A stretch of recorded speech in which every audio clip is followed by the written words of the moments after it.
오늘도 이 자리에 함께 하신 저와 여러분에게 하나님의 크신 은혜가 함께 하시기를 주님의 이름으로 축복드립니다. 서로 인사하겠습니다. 잘 오셨습니다. 수고하셨습니다. 여러분 진짜 수고하셨습니다. 한 주를 살아내는 것이 쉽지 않습니다. 그죠? 그냥 살아가면 시간은 지나갑니다. 그런데 우리가 정말 그리스도인으로 믿음을 지키고 살아간다는 게 쉽지는 않습니다. 특별히 요즘 같은 세상을 우리가 살아갈 때는 너무너무 힘듭니다. 그러나 그럼에도 불구하고 믿음의 길을 걸어가시고 또 이 자리를 기억해서 이 자리에 나오신 여러분을 정말 환영하고 축복합니다. 아멘이 적죠. 우리는 8일 한 달 동안 계속해서 강한 공동체라는 주제로 말씀을 나누고 있습니다. 하나님께서 기뻐하시는 강한 공동체, 그리고 쉽게 흔들리지 않고 든든히 서가는 공동체를 세우기 위해서는 여러 가지가 필요합니다. 하나님을 향한 분명한 믿음이 있어야 됩니다. 이것이 기본입니다. 여러분 한 사람 한 사람이 정말 믿음을 지키고 살아가기를 주님의 이름으로 축복드립니다. 여러분 하나님을 믿으시기 바랍니다. 하나님을 신뢰하시기 바랍니다. 그리고 말씀에 대한 절대적인 순종이 필요합니다. 나아가 서로를 향한 사랑과 섬김도 필요합니다. 위기의 순간에 함께 기도하는 것도 필요합니다. 그런데 우리가 강한 공동체를 세워나가는 과정에서 놓치지 말아야 할 정말 중요한 것이 하나 있습니다. 그것은 우리의 말입니다. 좀 더 구체적으로 이야기하면 언어의 습관입니다. 저와 여러분이 너무나 잘 아시는 것처럼 말은 공동체를 세우기도 하고 무너뜨리기도 합니다. 말은 보이지 않지만 사실 공동체를 움직이는 매우 강력한 힘입니다. 우리가 야고보서를 보는데 야고보서는 주제가 그것입니다. 그러니까 너희가 행함으로 믿음을 증명하라라는 것입니다. 그러니까 너희의 믿음이 진짜냐, 너희가 진짜 구원 얻을 만한 믿음을 가지고 있느냐, 그것을 너희가 그냥 어떻게 증명할 거냐, 행함으로 증명해 보라라고 하는 것이 야고보서의 주제입니다. 근데 야고보서를 보면 그 중심에 계속해서 이야기하는 게 뭐냐면 말이라는 거, 말. 그러니까 말로서 우리의 믿음을 증명할 수 있다라는 거예요. 여러분, 그렇기 때문에 우리의 믿음 생활 가운데 가장 중요한 것이 있다면 말일 것입니다. 또 우리 공동체를 세워나가는데 중요한 요소라고 말한다면 그것은 바로 말이라고 할 수가 있습니다. 예를 들면 가정에서 부모가 자녀에게 어떤 말을 하느냐에 따라서 자녀의 마음이 달라지기도 합니다. 그러니까 부부 간에도 어떤 말을 하느냐에 따라서 가정의 분위기가 달라진다라는 것입니다. 교회 안에서도 마찬가지입니다. 목장에서도 어떤 말을 주고받느냐에 따라서 목장의 분위기가 달라집니다. 그리고 전도에서 어떤 말을 하느냐에 따라서 서로에 대한 신뢰가 깊어지기도 하고 신뢰가 무너지기도 합니다. 똑같은 일을 하고도 어떤 사람은 괜찮아, 많이 힘드셨죠, 제가 기도하겠습니다 라고, 또 혹은 수고하셨습니다, 하나님께서 반드시 길을 열어주실 것입니다 라고 말하기도 합니다. 이러한 말 한마디로 힘을 내게 할 수 있습니다. 그런데 같은 순간에 어떤 사람들은 이렇게 이야기합니다. 그것도 못합니까? 그러니까 제가 뭐라고 했습니까? 혹은 당신은 항상 그렇습니다. 왜 그렇게밖에 못합니까? 그렇게밖에 할 수 없습니까? 이렇게 점잖게 이야기하지 않죠. 이런 말들은. 여러분 많이 들어보셨습니까? 하셨습니까? 이러한 말 한마디는 사람의 마음에 깊은 상처를 남기게 됩니다. 생각해 보니까 제가 많이 들은 것 같습니다. 담임 목사님들한테 제가 많이 들은 것 같습니다.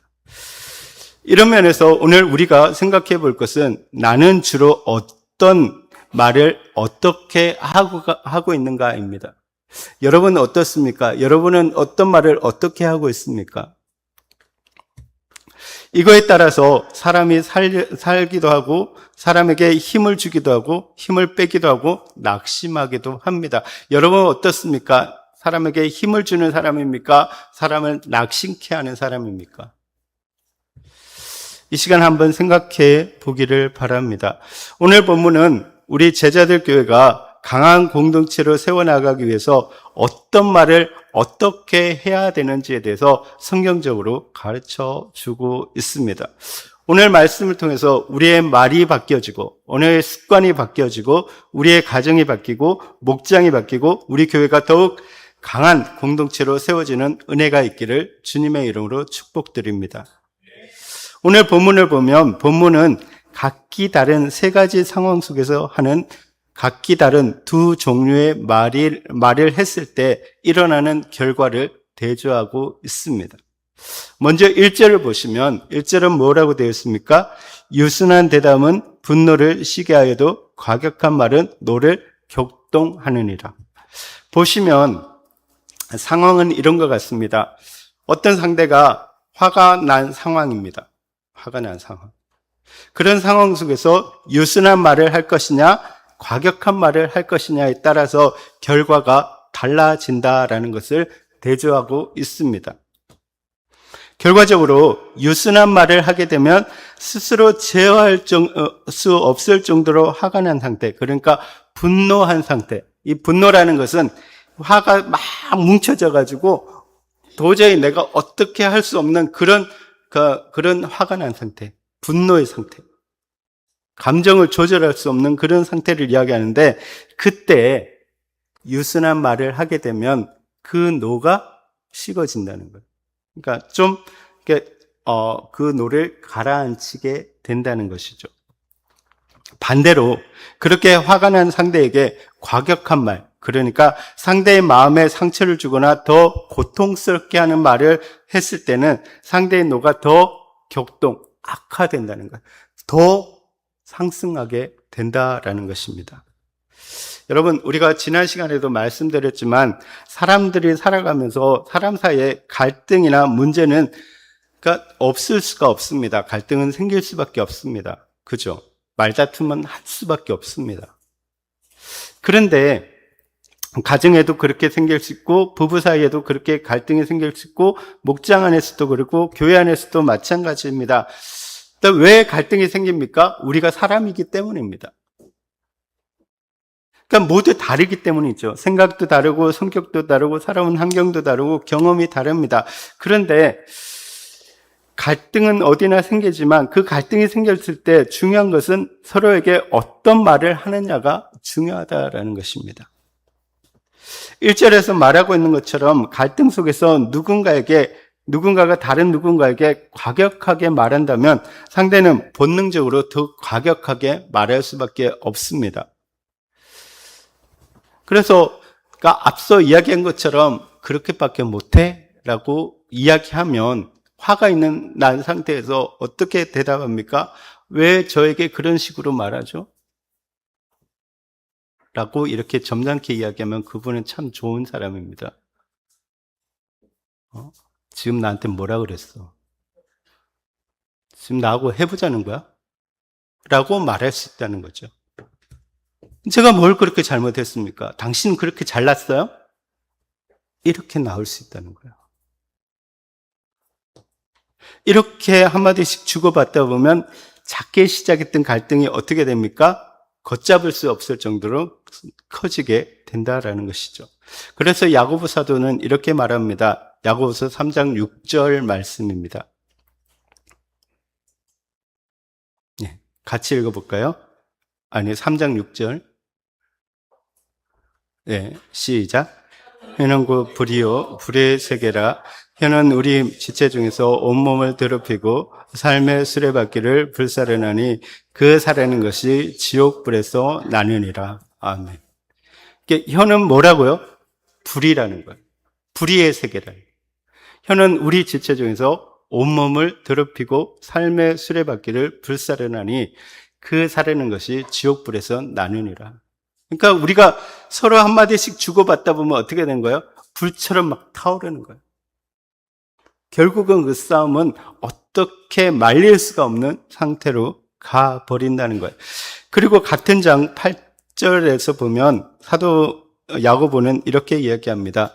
혀는 능히 길들일 사람이 없나니 쉬지 아니하는 악이요 죽이는 독이 가득한 것이니라. 예. 여러분, 우리가 진짜 우리 감정대로 막 이야기하다 보면 이 말이 가시가 가시를 낳고 가시가 가시를 낳고 불이 불을 낳고 막 그래가지고 도저히 우리가 감당할 수 없는 말이 오고 가는 거예요. 뒤에 가서 후회하죠. 왜 내가 그런 말을 했을까? 근데 그때 당시에는 막 나오는 거예요. 막 그 공룡에서 그 용에서 불이 막 나오는 것처럼 입에서 막 불이 나오는 거죠. 여러분, 사람의 말은 불과 같습니다. 여러분, 우리가 불을 어떻게 다루느냐에 따라서 유익이 되기도 하고 전체를 불사르기도 합니다. 그렇기 때문에 우리는 우리의 말을 잘 다루어야 합니다. 다르게 이야기하면 우리가 말할 때 언어의 습관을 절제할 수 있어야 됩니다. 절제할 수 있어요. 특히 감정이 올라왔을 때 우리는 더 우리의 말을 조절해야 합니다. 절제해야 합니다. 사람이 감정이 올라오면 자칫 하고 싶은 말을 다 하게 됩니다. 그것이 솔직한 것이고 그래야 한다라고 생각합니다. 여러분, 그것은 잘못된 생각입니다. 우리가 막 감정이 올라오면 그래, 내가 솔직하게 이야기할게. 자, 이때는 솔직하게 이야기해야 돼. 그러면서 다다다닥 쏴붙입니다. 그래, 오늘 풀자. 오늘 끝내자. 그래. 라고 시작을 하게 됩니다. 여러분, 그것은 잘못된 생각입니다. 여러분, 그럴수록 우리가 감정이 올라올수록 우리는 더 침착해져야 됩니다. 그럴 때 여러분, 잠시 기도해 보시기 바랍니다. 느헤미야가 그랬습니다. 그는 당시에 예루살렘의 비참한 상황을 듣고 너무나 슬펐습니다. 그것이 그의 얼굴에 드러났습니다. 이러한 그의 감정을 읽은 아닥사스다 왕이 이유를 묻자 예루살렘의 상황에 대해서 말했습니다. 그러자 왕이 무엇을 원하는지 물었습니다. 여러분, 이때 여러분 어떻게 하시겠습니까? 때는 왔다. 기회는 왔다. 왕이여, 나를 보내어 주십시오. 내가 가서 거기서 성벽을 세우고 이스라엘을 다시 회복해 하겠습니다. 라고 말하고 싶잖아요. 그것이 우리가 감정이 올랐을 때 우리의 보통의 행동입니다. 근데 느헤미야는 달랐습니다. 왕이 그렇게 물었을 때 느헤미야는 바로 답하지 않고 하늘의 하나님께 묵도했다라고 기록하고 있습니다. 기도했습니다. 하나님의 지혜를 구했습니다. 여러분, 이것이 중요합니다. 자신이나 상대가 감정이 올라왔을 때 혹 흥분했을 때 잠시 마음을 가라앉히고 기도해 보시기 바랍니다. 잠깐이라도 기도하시기 바랍니다. 그리고 그 기도하면서 상대방의 입장을 한번 생각해 보시기 바랍니다. 그들의 마음을 한번 읽어보시기 바랍니다. 그리고 필요한 말을 부드럽게 하시기 바랍니다. 잠언의 기자는 이렇게 충고합니다. 14장 29절입니다. 잠언 14장 29절 우리 같이 읽겠습니다. 노하기를 더디하는 자는 크게 명철하여도 마음이 조급한 자는 어리석음을 나타내느니라. 아멘. 여러분, 노하기를 더디하는 자는 명철하다라고 말씀하고 있습니다. 여러분, 잠시만 여러분들이 그 마음을 내려놓고 기도하면 하나님께서 여러분에게 지혜를 주실 줄 믿습니다. 그때 여러분들이 정말 그 상대의 마음을 읽으면서 천천히 부드럽게 이야기한다면 그 싸움은 끝이 날 것입니다. 그래, 한번 하자 진짜. 오늘 너하고 나하고 둘 중에 하나는 죽어야 안 되겠냐? 이렇게 하면 진짜 죽습니다. 여러분, 우리 제자들 공동체가 진짜 강한 공동체가 되기를 원하신다면 말의 온도를 조금만 낮추시기 바랍니다. 강한 공동체는 갈등이 생겼을 때 자신의 감정이나 의견을 여과 없이 다 말하는 것이 아니라 서로를 품으면서 유순한 말로 갈등을 잠재워야 한다는 것입니다. 정말 여러분의 감정이나 생각이 여러분의 마음에서 일어날 때 1분만 하나님께 기도해 보시기 바랍니다. 그럴 때 하나님께서 여러분에게 지혜로운 마음을 주실 것입니다. 다음으로 2절입니다. 2절은 이렇게 이야기하고 있습니다. 지혜 있는 자의 혀는 지식을 선히 베풀고 미련한 자의 입은 미련한 것을 솟느니라. 잠언 기자는 여기에서도 일상의 언어 생활 가운데 지혜 있는 사람과 미련한 사람을 대조하고 있습니다. 여러분, 그 차이가 무엇입니까? 지혜 있는 사람과 미련한 사람의 차이가 무엇입니까? 말에 있습니다. 말에. 지혜 있는 자는 지혜로운 말을 하고 미련한 자는 미련한 말을 쏟는다라는 거예요. 여기서 중요한 것이 뭐냐면 말은 마음에서 나온다는 거예요. 마음에서. 여러분, 말은 마음에서 나오는 것입니다. 그냥 툭 튀어나오는 말이 없습니다. 여러분이 생각하기 때문에, 마음에 품고 있기 때문에 그 말이 나오는 것입니다. 그래서 예수님께서도 이와 관련해서 이는 마음에 가득한 것을 입으로 말함이라 라고 말씀하고 있습니다. 이렇게 말은 그 사람의 마음에서부터 나오는 것이기 때문에 어떤 사람이 어떤 말을 반복하는지를 보면 그 사람의 마음이 어디로 향하고 있는지를 볼 수가 있다라는 것입니다. 마음에 불평과 원망이 가득하면 이것은 어리석은 것으로 그 어리석은 자, 미련한 자의 마음이고 그것은 불평이나 원망을 말할 수밖에 없습니다. 감사와 사랑이 가득하면 이것은 지혜로운 것으로서 입에서 감사와 사랑이 나올 수밖에 없습니다. 그렇기 때문에 우리의 언어 습관을 바꾸기 위해서는 단순히 말을 조심하는 것으로는 부족하고 마음을 하나님께 드려야 합니다. 우리의 마음의 방향을 하나님께로 맞추어야 합니다. 그래야지 우리의 말이 바뀌어집니다. 아무리 우리가 책을 읽고 연습을 해도 우리가 마음이 바뀌지 않으면 언어의 말하는 습관들이 바뀌어지지 않습니다. 여러분, 좀 우리가 마음을 하나님께 드린다는 것을 좀 다르게 말하면 하나님을 두려워하는 마음으로 의식하면서 이 말을 하나님께서 기뻐하실까 항상 생각하는 것입니다. 내가 이렇게 말하면 하나님이 기뻐하실까? 하나님 앞에서, 내가 하나님 앞에서 살아간다고 말하고 있는데 하나님 앞에서 이런 말을 한다면 하나님이 들으시고 기뻐하실까? 라는 것을 생각해야 된다는 거예요. 그것이 지혜로운 말이라는 거예요. 우리는 보통의 경우에 말을 하면서 하나님을 의식하지 않습니다. 상대방을 의식하는 거죠. 사람을 봅니다. 나를 봅니다. 내가 이기려고 합니다. 여러분, 하나님을 보시기 바랍니다. 그렇다면 하나님이 기뻐하실까? 하나님이 이 말을 듣고 어떻게 생각하실까? 이것을 염두에 둔다면 우리가 좀 달라질 수가 있습니다. 여러분, 이것이 지혜 있는 자고 지혜의 모습이라는 것을 여러분 기억하시기 바랍니다. 그렇다고 한다면 지혜로운 사람의 말은 어떠해야 될까요? 어떤 특징을 가지고 있을까요? 첫째는 뭐냐면 필요한 말을 하게 된다는 거예요. 필요한 말을. 반대로 이야기하면 굳이 말하지 않아도 되거나 말하지 말아야 될 것을 말을 하지 않는다라는 것입니다. 사실 모든 것을 말할 필요는 없습니다. 모든 것을 설명하거나 이해시킬 필요가 없습니다. 또 모든 것을 지적할 필요가 없습니다. 특별히 다른 사람의 허물이나 실수를 발견했을 때 더욱 그렇습니다. 여러분, 내가 그 사람에 대해서 다 이야기할 필요가 없습니다.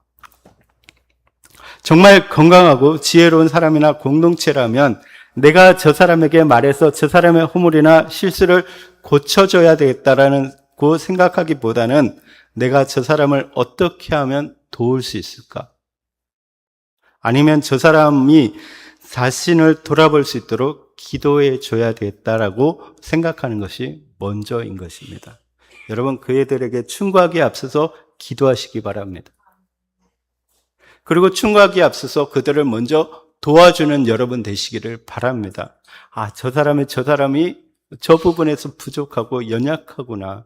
가서 내가 말없이 도와줘야 되겠다라는 마음을 가지시기 바랍니다. 내가 오늘 쟤를 변화시키지 않으면 내가 돌아오지 않으리 하고 그런 마음으로 가면 결국은 뭡니까? 둘 다 상처를 받게 돼요. 사람은 절대로 변하지 않습니다. 하나님의 은혜가 아니면 변하지 않습니다. 여러분, 저를 변화시키려고 하지 마시기 바랍니다. 하나님의 은혜가 아니면 저는 변화되지 않습니다. 여러분이 상처받습니다. 저가 상처받습니다. 여러분, 기도하시기 바랍니다. 하나님께서 바꾸어 주실 줄 믿습니다. 두 번째는 지혜로운 사람은 때에 맞는 말을 하게 됩니다. 같은 말을 할지라도 언제 하느냐가 중요합니다. 예를 들어서 사람이 힘들어하고 있는데 충고부터 하게 되면 그 사람은 상처를 받게 됩니다. 또한 사람이 실패하고 낙심하고 있는데 그의 잘잘못을 말하게 되면 그 사람의 마음은 더 무너질 수밖에 없습니다. 그래서 저도 설교하고 나면 아무 얘기 안 듣습니다. 들으면 상처가 됩니다. 그때는 그 사람을 먼저 위로하는 말을 해야 합니다. 많이 힘들었지? 혹은 괜찮습니다. 함께 기도하겠습니다. 여러분, 이 말이 필요합니다.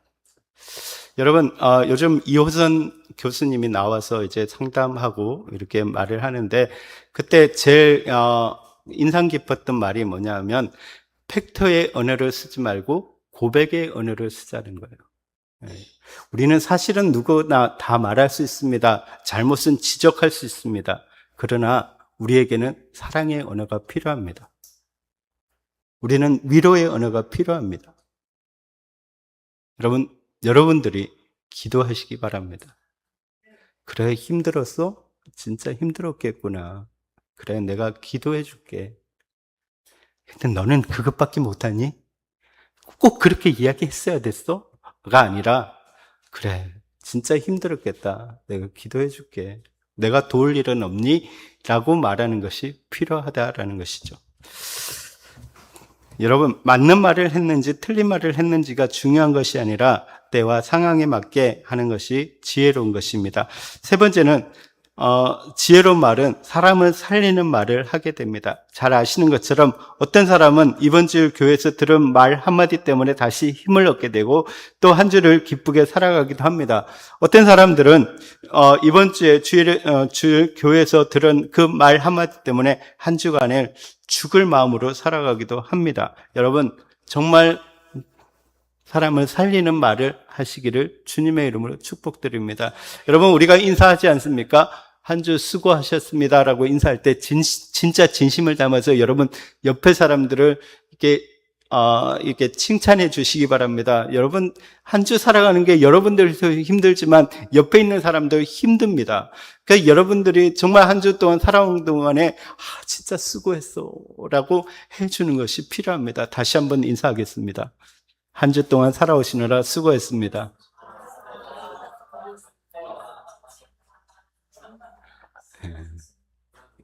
표정을 담아서, 이렇게 마음의 표정을 담아서, 진짜 수고했어.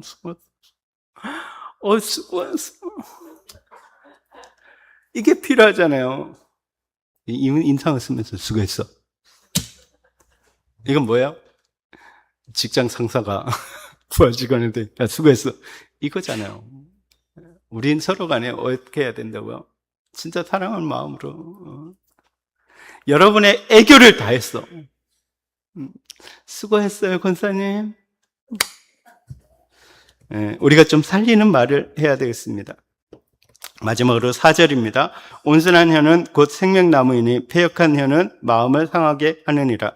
잠언 기자는 여기에서도 온순한 혀와 패역한 혀를 대조하고 있습니다. 여기서 온순한이라는 말은 이전 버전의 성경으로 보면 온양한이라는 말을 사용하고 있습니다. 그러니까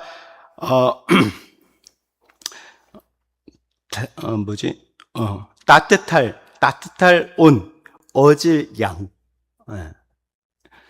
그러니까 결합하면 성질이 온화하고 선량함을 의미합니다. 그런데 이 말은 원어적으로 보면 치료하다, 건강하게 하다라는 의미의 동사 라파에서 비롯된 단어인데 치료하는, 건강하게 하는 의미를 가지고 있습니다. 그러니까 단순히 온순한이란 말은 따뜻한 말을 한다라는 의미가 아니라 아픈 마음을 치유하고 고쳐주는 말을 한다는 거예요. 그러니까 이런 의미에서 잠언의 기자는 온순한 말은 생명나무라고 말하고 있는 것입니다. 그러니까 우리가 어떤 말을 할 때 진짜 치유하는 말, 그 상처를 이렇게 감싸 안고 이렇게 치료해주는 말, 고쳐주는 말, 그런 말을 하는 것이 생명나무라고 말하고 있습니다. 여러분, 생명나무라고 하는 것은 무엇입니까? 사람에게 생명력을 주는 나무, 곧 사람을 살리는 나무를 의미합니다. 이 나무는 때로 그늘을 만들어주고 열매를 만들어줍니다. 새들이 와서 쉬게 하고 그 동물들이 와서 쉬게 하는 것이 생명나무입니다. 그래서 그곳에 피하는 모든 생물들의 생명을 살리게 됩니다. 반면에 패역한 말을 하는 사람들, 그러니까 뭔가를 뒤집고 파괴하는 교활함을 가진 자의 말은 상대의 마음을 상하게 하고 사람을 죽게 합니다. 그러니까 지금 이 상황은 자연스럽게 어떤 상황을 이야기합니까? 어떤 사람이 마음의 상처를 받고 낙심을 할 때 우리가 어떤 말을 하느냐에 따라 달라진다는 거예요. 우리가 그 사람 앞에서 정말 치유하고 고쳐주는 말을 할 것이냐, 그 상처받은 사람을 더 패는 말을 할 것이냐, 그것에 따라 달라진다는 거예요. 여러분 정말 치유하는 말을 하는 여러분 되시기를 주님의 이름으로 축복드립니다. 여러분이 생명나무가 되시기를 주님의 이름으로 축복드립니다. 이렇게 보면 저와 여러분이 하는 말은 결코 가볍지가 않습니다. 여러분의 말에 따라서 어떤 사람은 생명을 얻기도 하고 어떤 사람은 더 상처를 받고 더 죽음에 이르는 고통을 당하기도 합니다. 그래서 우리가 말을 할 때 조심해야 합니다. 특히 가까운 사람일수록 더욱 지혜롭게 말해야 합니다. 왜냐하면 사람은 가까운 사람일수록 마음이 무장해제되기 때문입니다. 야, 너와 내 사이에 못할 말이 뭐가 있어? 야, 다 할 수 있잖아. 내가 너한테 하는 건데 우리 사이니까 말하지라고 하면서 말을 합니다. 그러니까 아무렇게나 해도 되고 아무렇게나 말해도 된다라고 생각하기 쉽습니다. 근데 성경은 가까운 사람일수록 지혜롭게 말하고 사랑으로 말하고 라고 가르치고 있습니다. 여러분, 그렇기 때문에 우리는 지혜로운 언어 습관을 가지도록 훈련해야 합니다. 그 훈련을 위한 가장 기본은 지난 주일에 우리가 살펴본 것처럼 지혜가 무엇인가를 다시 한번 상기하시기 바랍니다. 지혜의 근본이 무엇입니까? 여호와를 경외하는 것입니다.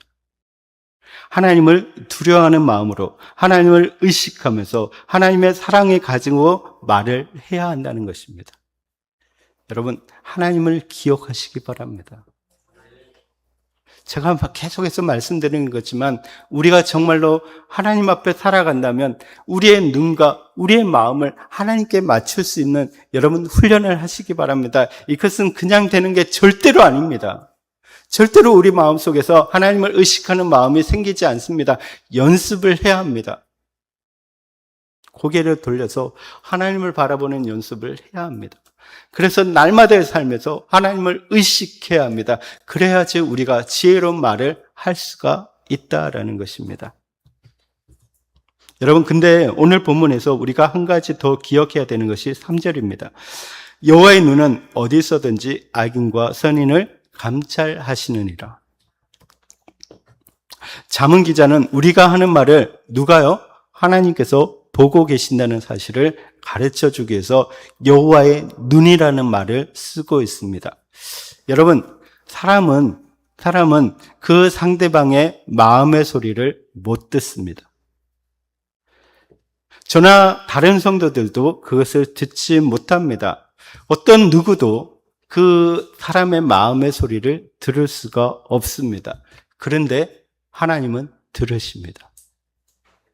근데 더 나아가 하나님께서는 이런 말을 하는 사람의 마음을 보신다라고 말씀하고 있습니다. 어떤 면에서 보면 말을 했을 때 이 말이 칭찬인지 나에 대한 충고인지 욕인지 애매할 때가 있습니다.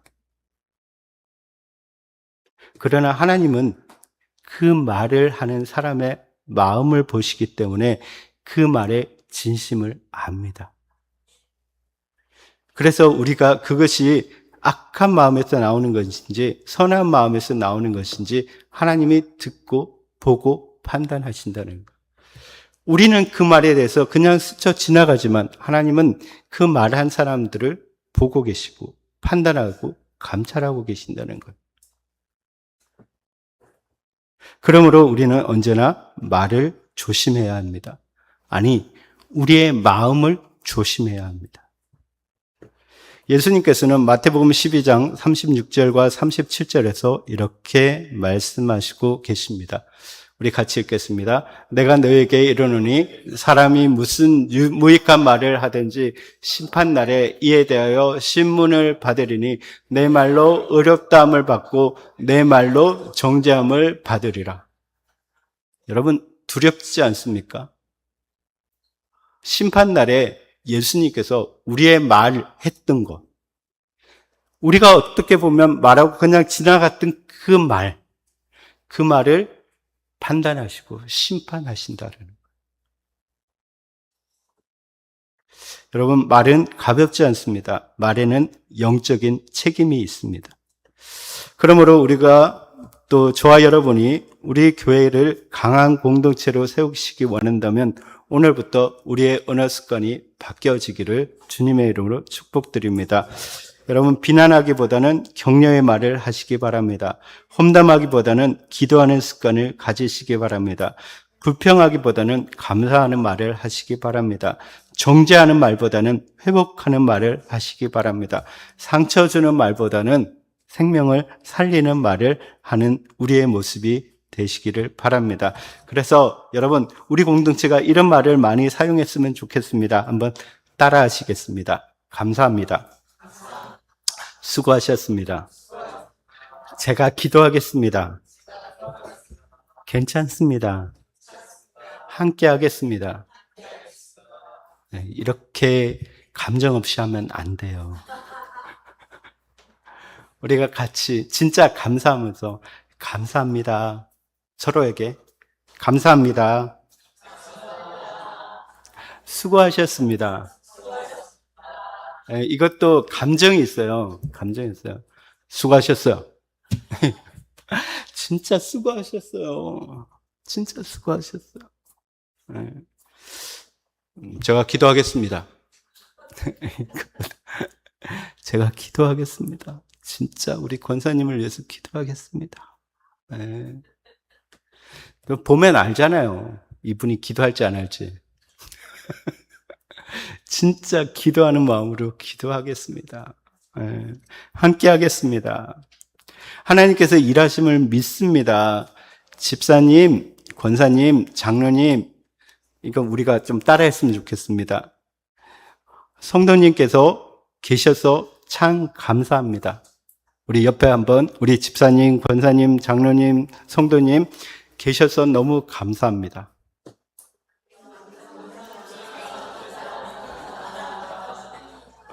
오늘도 제 곁에 계시니 너무 감사합니다. 오늘도 이렇게 보니 너무너무 좋아요. 좋아서 미칠 것 같아요. 여러분, 이것이 우리 안에 일어나는 언어의 습관인 줄 믿습니다. 저분 또 왔어? 어디 다치지는 않나? 이건 아니잖아요. 그죠? 네. 여러분, 이런 말들이 진짜 우리 안에 풍성해진다면 분명 우리 공동체는 달라질 줄 믿습니다. 목장이 달라지고 가정이 달라지고 공동체 안의 모든 관계가 달라질 줄 믿습니다. 오늘부터 우리가 1일. 오늘부터 1일. 오늘부터 우리가 진짜 말이 달라지는, 그래서 생명을 살리는 생명나무와 같은 우리 공동체가 되기를 주님의 이름으로 축복드립니다.